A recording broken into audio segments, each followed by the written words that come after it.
নমস্কার বন্ধুরা, আমার আরও একটা নতুন ভিডিওতে আপনাদের অনেক স্বাগত। তো আজ হচ্ছে বুধবার, মাঘী পূর্ণিমা আজ। তো এখন দুপুরই বলা চলে, 3টার মতো বাজে। তো এখন রেডি হয়েছি, যাব হচ্ছে তেলিয়ামুড়া চৈতন্য আশ্রমে। ওইখানে উৎসব আছে আজকে, অনেক দিন আগে থেকেই শুরু হয়েছে। তো আজকে লাস্ট দিন। তো আমি তো রেডি হয়ে গেছি, এখন ওমকেও রেডি করে দিয়েছে, আর আমার শাশুড়ি মা রেডি হচ্ছে। আপনারা তো জানেনই, আমরা যেখানে যাই 3জন একসাথে যাই। তো এই দেখুন, কালকে বাবা এসেছিল, তো গাছের কুল নিয়ে এসেছে। এগুলি ছোট ছিল, আর এগুলি হচ্ছে বলবরি বলে, ওইগুলি এনেছে। আর সিম এনেছে, লাউ এনেছে, তারপর লাউ ডাঁটা, কুমড়ো ডাঁটা, আর নিয়ে এসেছিল পিঠে। এই যে এখানে 3 রকমের পিঠে ছিল, আর যে ডাঁটাগুলি কাটা হয়ে গেছে। আর যেন কী নিয়ে এসেছিলো, ওমের জন্য চিপস এসব নিয়ে এসেছিলো। তো বাবা চলে গেছে কালকেই,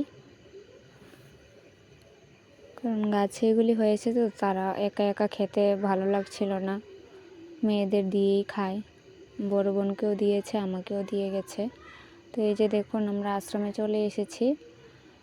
তো এখন তো কিছু হলেই মেলার মতো বসে, ও আশেপাশে দেখছি দোকানপাট বসেছে। তো আপনাদের বলে রাখি, এই আশ্রমে ওমের অন্নপ্রাশন হয়েছিল। করোনার সময় বাড়িতে তেমনটা করে করা হয়নি, মানে ভালো করে আর কি। আর ওকে আশ্রমে নিয়েই প্রসাদ খাওয়ানো হয়েছে, এই আশ্রমেই।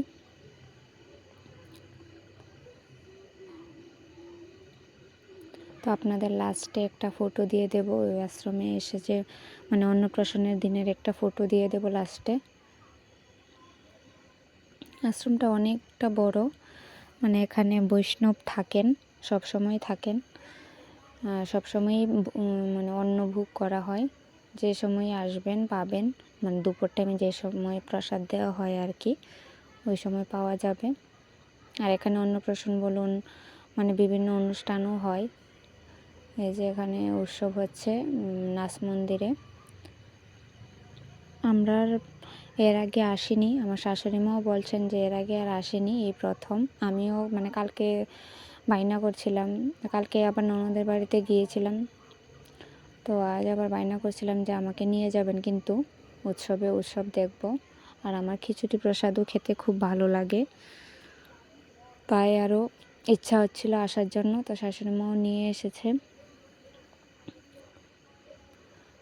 তো আসার ইচ্ছে ছিল 12টা-1টার দিকে, ওই সময় আসলে তো ভোগ লাগানো এসব দেখা যায়। এই দেখুন এখানে কিভাবে ভোগ লাগানো হচ্ছে, এগুলি সবাই যারা কিনে নেবে আর কি বাড়িতে, তো এখান থেকে দেবে অনেক ভোগ।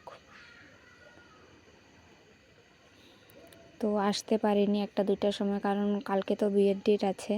আর আমাদের পাশের বাড়ির 2টা মেয়ে এসেছিলো মেহেন্দি আঁকার জন্য, তো ওদেরকে মেহেন্দি এঁকে দিয়েছি। তো ওমকে আবার স্কুলে নিয়ে গেলাম, তো স্কুল থেকে আসলো, স্নান করিয়ে দিলাম। তো কাপড় চোপড় ধোয়া, রান্না বাড়া এসব করতে করতে দেরি হয়ে গেছে।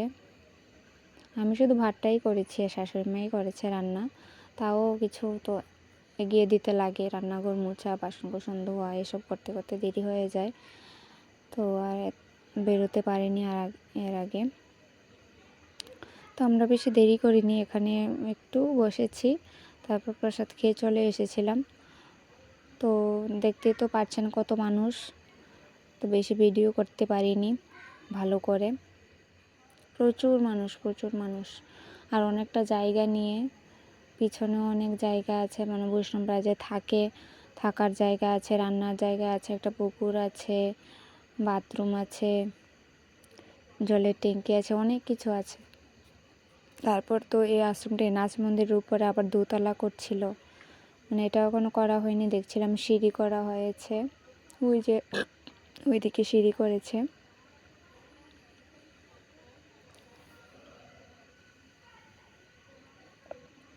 ওই যে দেখতে পাচ্ছেন সিঁড়ি করা হয়েছে, তো মনে হয় উপরে আরও মন্দির করা হবে। তো ভিডিওটা আর বেশি বড় হয়নি। তো এখন আমরা চলে যাচ্ছি বাড়িতে। তুসিনদের বাজারে নেমে পড়েছি, কারণ ওম বায়না করছিল ও চানাচুর বানানি খাবে, ও ওখান থেকে মেলা থেকেও ওইটা কিনবে, এটা বলে বায়না করছিল। তো কোনো রকম ওকে এনেছি। আর ওকে কিনে দিলে কি হয় জানেন, মানে একদম ভেঙে দেয়, বাড়িতে আসলে 2 মিনিটও যায় না, ভেঙে দেয়, রাস্তাতেই খুলে ফেলে, প্যাকেট খুলে খেলা শুরু করে, আর বাড়িতে আসা অবধি ভেঙেই যায়। তো তার জন্য মানে কিনে দেওয়ার আমার ইচ্ছা করে না আর কি। এমনিতে ওকে অনেক প্রচুর খেলনা কিনে দেওয়া হয়েছে, কিন্তু ওর একটাও নেই, কারণ ও ভেঙে দিয়েছে। তো এখন চলে যাচ্ছি বাড়িতে, ওই যে ওমের স্কুল। তো ভিডিওটা কেমন লাগলো বলবেন আপনাদের। ভিডিওটা ছোট্ট হয়ে গেছে, তো আমি তো ছোটই ব্লগ দিই। তো আজকের মতো এখানেই, সবাইকে টাটা।